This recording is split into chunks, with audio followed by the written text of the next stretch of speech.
channel Ngulik Horor.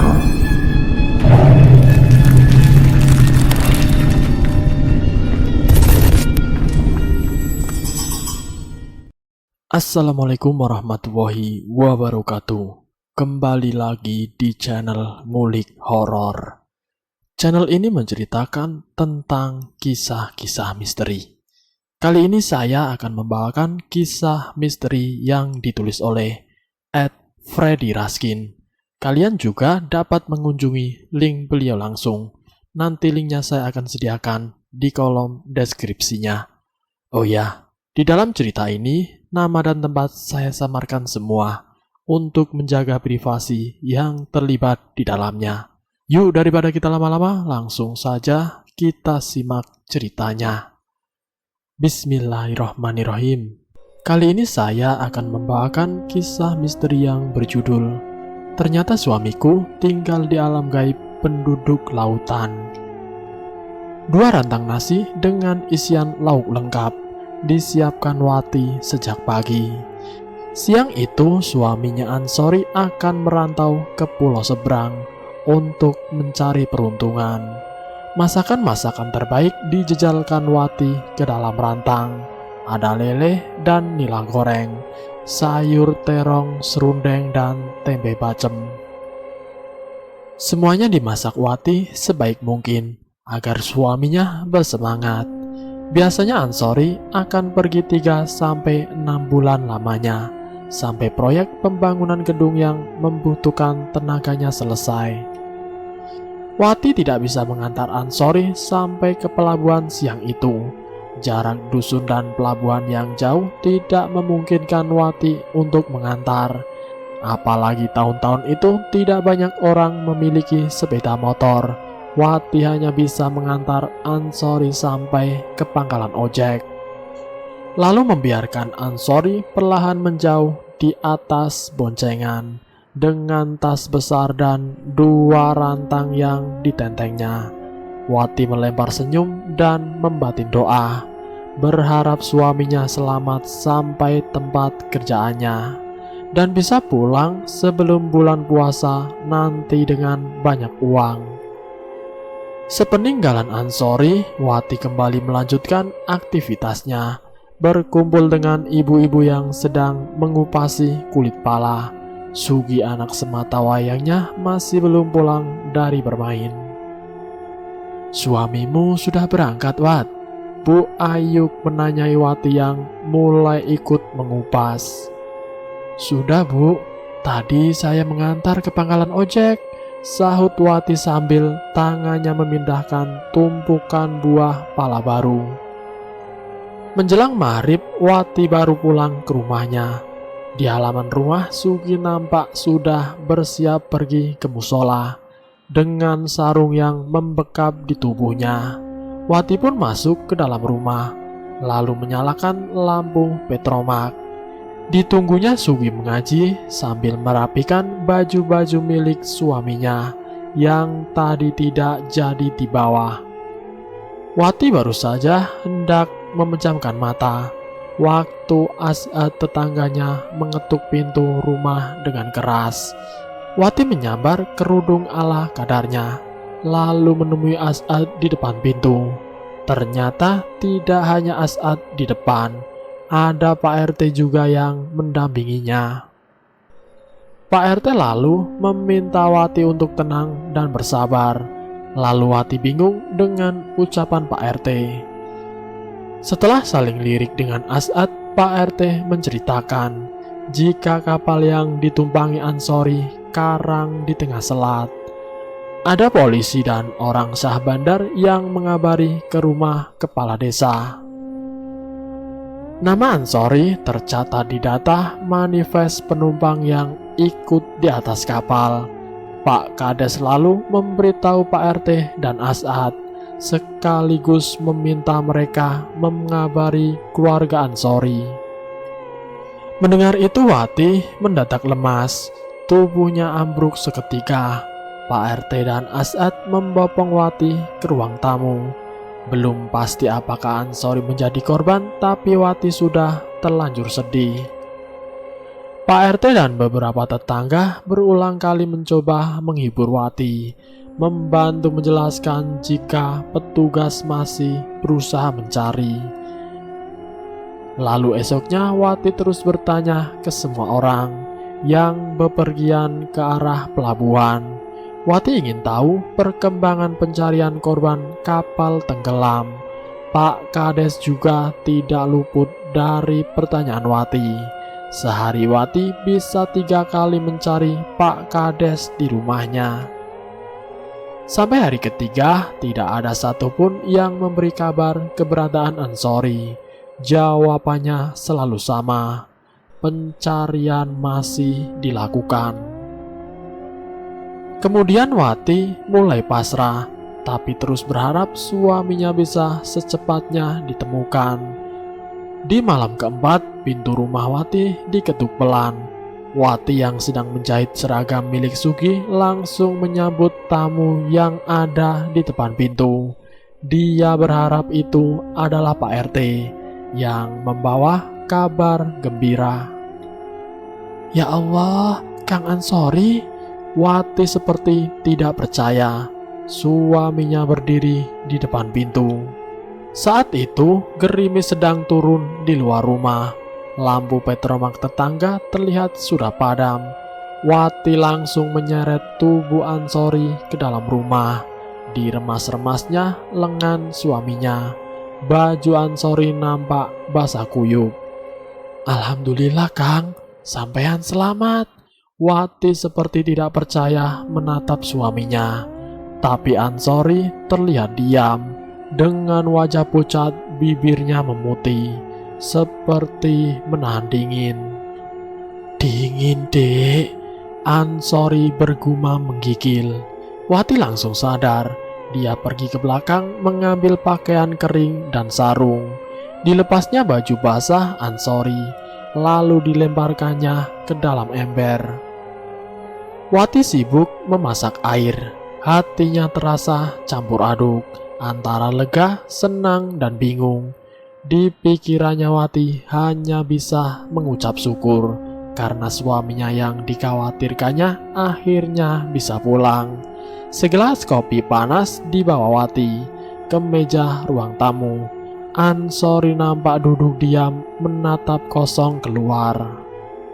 Masih dingin Mas, kamu minum dulu kopinya. Habis ini saya ambilkan nasi.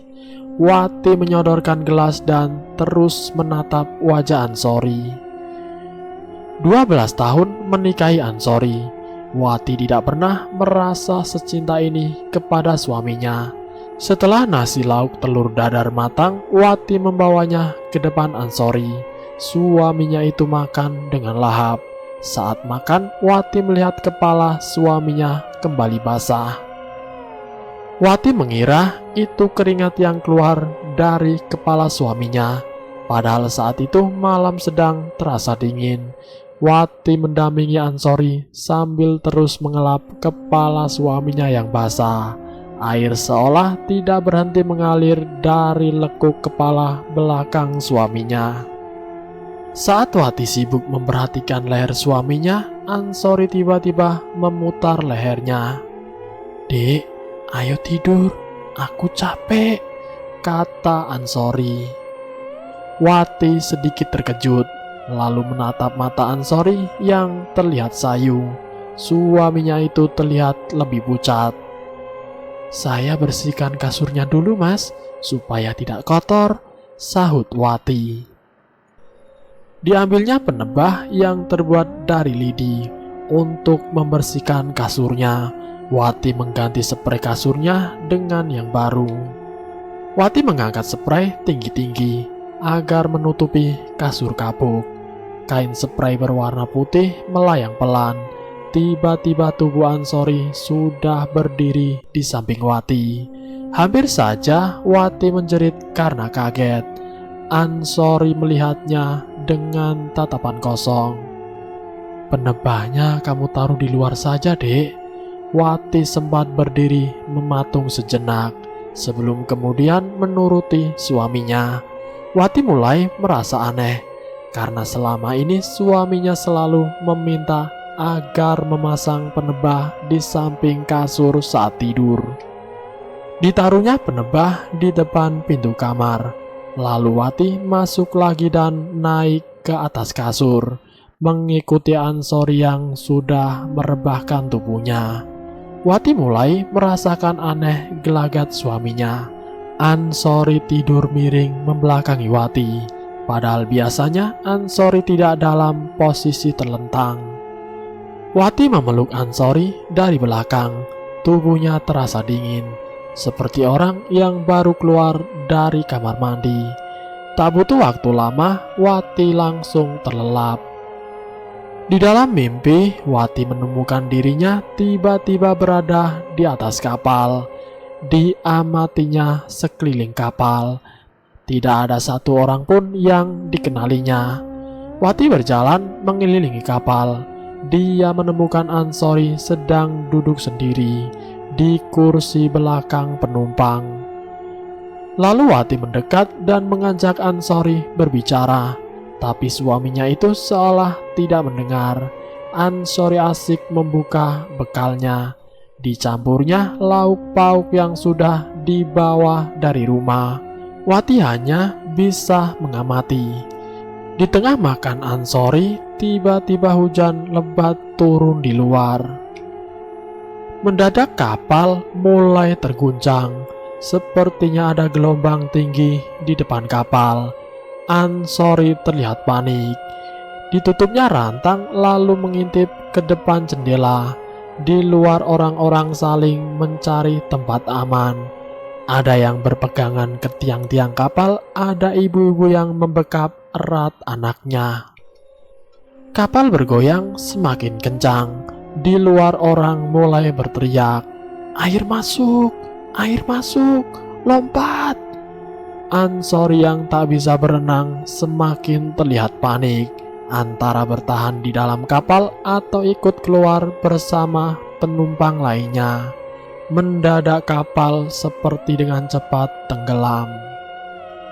Wati mencoba meraih Ansori, tapi tangannya tidak pernah sampai menggapainya. Air sudah masuk separuh di ruang penumpang. "Tolong! Tolong!" Ansori berteriak sambil memegangi pipa besi di langit ruang penumpang. Petugas kapal yang membagikan pelampung di luar tidak mendengar. Wati ikut panik melihat air yang seketika sudah sampai di leher Ansori. "Kang!" Wati berteriak, lalu tubuhnya terbangun. Wati membuka mata, dicarinya Ansori yang tadi tidur di depannya. "Kang! Kang!" Wati bangun mencari Ansori yang sebelumnya tidur di sebelahnya. Wati lalu mendengar ada suara orang yang sedang menangis terseduh. Sumbernya berasal dari halaman belakang rumah. Pelan-pelan dicarinya suara itu. Setelah membuka pintu belakang, Wati melihat suaminya sedang duduk di dekat sumur, tangannya menutupi wajah. Kemudian Wati mendekat dan menggoyangkan pundak Ansori. Lalu Ansori membuka jari-jari tangan yang menutupi wajah. Wati terjengkang ke belakang. Wajah Ansori tampak pucat. Pipinya berlubang mengeluarkan air bercampur darah. "Ikhlaskan aku, Dek," Ansori berkata sambil menatap dingin ke arah Wati. Tak kuat melihat wujud di depannya, Wati lalu pingsan. Wati baru bangun setelah matahari terbit. Sugiyang menemukan ibunya tergeletak ketika akan mandi sebelum berangkat sekolah. Lalu Wati digotong ke rumah tetangga di depan rumah. Begitu bangun, Wati langsung berteriak, langsung mengusap wajah cucunya itu dengan air putih. Lalu diminumkannya ke mulut Wati. Setelah air masuk ke mulutnya, Wati baru mulai tenang. "Orang kalau sudah kena bau mayat, ya seperti ini," kata Uyut Slamet pada ayah kandung Wati. Tetangga sudah mulai buyar saat itu. Hanya Wati, kedua orang tua kandungnya bersama Uyut Saleh dan Pak RT. Wati yang masih bingung masih berusaha mencari di mana keberadaan Ansori. Dia tidak menemukan ada suaminya di antara orang-orang itu. "Kang Ansori di mana, Pak?" "Yut." Wati mengajak berbicara Uyut Saleh dan ayahnya. Semua orang di ruangan itu menggeleng. Mereka tidak bisa menjawab. Karena memang sejak kabar kapal yang dinaiki Ansori karam, pria itu tidak pernah kecuali Uyut Saleh. Kakek satu yang sudah berusia 80 tahun itu seperti paham. "Ansori sudah jauh, tidak akan pulang," sahut Uyut Saleh. Wati tidak terima dengan ucapan kakeknya itu, seolah mengisyaratkan jika Ansori sudah mati. Wati lalu bergegas pergi ke rumahnya. Diambilnya baju basah Ansori yang sempat direndam di ember. Kemudian Wati membawa setelan pakaian basah milik suaminya di depan orang-orang yang masih berkumpul di rumah orang tuanya. Dia berusaha meyakinkan semua orang jika suaminya memang benar-benar pulang. Uyut Saleh lalu berbisik ke telinga ayah Wati. "Iya Wat, suamimu masih ada urusan. Besok ketemu dia dengan saya. Kamu istirahat dulu," kata Uyut Saleh menenangkan Wati. Lalu akhirnya Wati mau dibujuk. Dia kemudian memilih kembali ke rumahnya. Wati seperti lupa tentang pertemuan terakhirnya dengan Ansori yang membuatnya pingsan. Esok harinya Wati sudah berdiri di depan pintu kayu rumah Uyut Saleh. Dia menagih janji ke kakeknya itu agar bisa bertemu dengan Ansori. Uyut Saleh tertawa terkekeh-kekeh saat melihat Wati di depan rumahnya. "Minum dulu airnya. Setelah ini baru berangkat menemui suamimu." Uyut Saleh menyodorkan segelas wedang uwu dengan bermacam tanaman di dalamnya. Wati menyeruput minuman yang masih mengepulkan asap tipis itu. Uyut Saleh lalu masuk ke dalam kamar yang tertutup tirai. Wati menunggu dengan tidak sabar. Diliriknya ke arah kamar kakeknya yang sudah lama tinggal sendiri itu. Perlahan matanya terasa semakin mengantuk. Wati lalu tertidur dengan pulas di atas kursi kayu. Tidak lama kemudian Uyut Saleh keluar sambil membawa baskom berisi air bening dan kelopak-kelopak bunga. Dia mendekati Wati lalu meletakkan baskom itu tepat di pangkuannya. Wati tersadar di dalam tidurnya. Kali ini dirinya kembali diperlihatkan. Suasana ketika air laut sudah memenuhi kapal yang ditumpangi Ansori. Lalu Wati kembali mencari suaminya. Di tempat terakhirnya melihat Ansori makan. Air sudah menenggelamkan seisi ruang penumpang. Kemudian dilihatnya Ansori sedang megap-megap meregang nyawa karena terjebak di dalam air. Hati Wati teriris melihat suaminya mengalami sakaratul maut. Sedetik kemudian Wati dikagetkan dengan munculnya dua orang pria dengan rambut panjang dan bertelanjang dada. Dua pria itu menyeret Ansori dari dalam ruang penumpang. Wati mengikuti dari belakang. Belum hilang kesedihannya, tapi sudah ada hal lain yang membuatnya terkejut. Dua orang itu masing-masing menggapit lengan Ansori. Wati terus mengikuti. Dia mengira dua orang itu akan membawa Ansori ke permukaan agar ia bisa bernafas. Tapi ternyata Ansori malah dibawa semakin dalam ke jantung lautan. Keduanya berenang cepat, bahkan lebih cepat dari kapal yang sedang tenggelam. Warna air laut semakin pekat. Pandangan Wati terus mengikuti laju berenang dua orang yang menggunakan celana berludru berwarna hijau itu.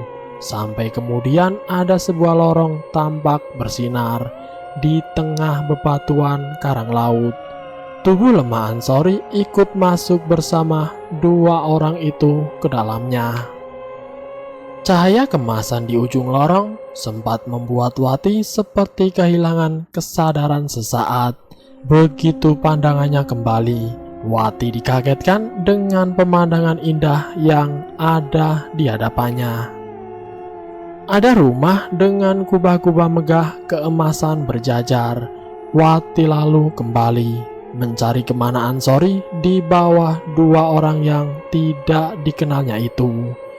Rupanya mereka menuju sebuah rumah yang terlihat lebih besar dari rumah lainnya. Sekejap Wati tiba-tiba sudah berada di dalamnya. Dilihatnya Ansori sudah duduk di salah satu kursi, ditemani beberapa orang pria dan wanita. Ansori terlihat bahagia. Dia tertawa-tawa seolah sudah lama berada di tempat tersebut. Ansori lalu melirik ke arah Wati. Dia melambaikan tangan. Wati mendekat sambil menahan kerinduan kepada suaminya itu. Ansori memeluk Wati dan membelai rambutnya. "Mas sudah bahagia di sini. Ikhlaskan ya, Dek," kata Ansori sambil menatap lekat mata Wati. Tangan Wati menggenggam erat tubuh Ansori, seperti tidak ingin melepasnya lagi. Mendadak semuanya menjadi gelap. Wati terbangun dalam keadaan terduduk di kursi Uyut Saleh, sambil memangku sebaskom air. "Sudah ya nak, jangan dicari lagi. Ansori sudah beda alam sekarang. Ikhlaskan dia," Uyut Saleh menasehati Wati yang terlihat belum ikhlas melepaskan suaminya. Uyut Saleh mengatakan jika jasad Ansori kemungkinan sudah mati dengan karamnya kapal yang membawanya, tapi sukmanya masih ada dan kini tinggal di alam gaib penduduk lautan. Uyut Saleh menyebutnya dengan istilah salapati. Orang yang mengalami hal itu diyakini akan mengalami 2 kali kematian karena proses kematiannya tidak sempurna. 1 kematian tubuh fisik dan yang kedua kematian sukmanya. Dan selesai. Itulah kisah misteri yang berjudul "Ternyata Suamiku Tinggal di Alam Gaib Penduduk Lautan", atau bisa disebut dengan istilah salapati. Semoga kisah ini bisa menjadi pengalaman buat kita semua. Jika kita ingin bepergian kemana-mana, kita harus selalu berdoa terlebih dahulu agar kita bisa selamat sampai tujuan kita. Semoga kita selalu dalam lindungan Allah Subhanahu wa Ta'ala. Terima kasih sudah mampir di channel kami. Jika kalian tertarik dengan video kami, silahkan tekan tombol like, share, dan komen. Dan subscribe untuk mengikuti video kami selanjutnya. Wassalamualaikum warahmatullahi wabarakatuh.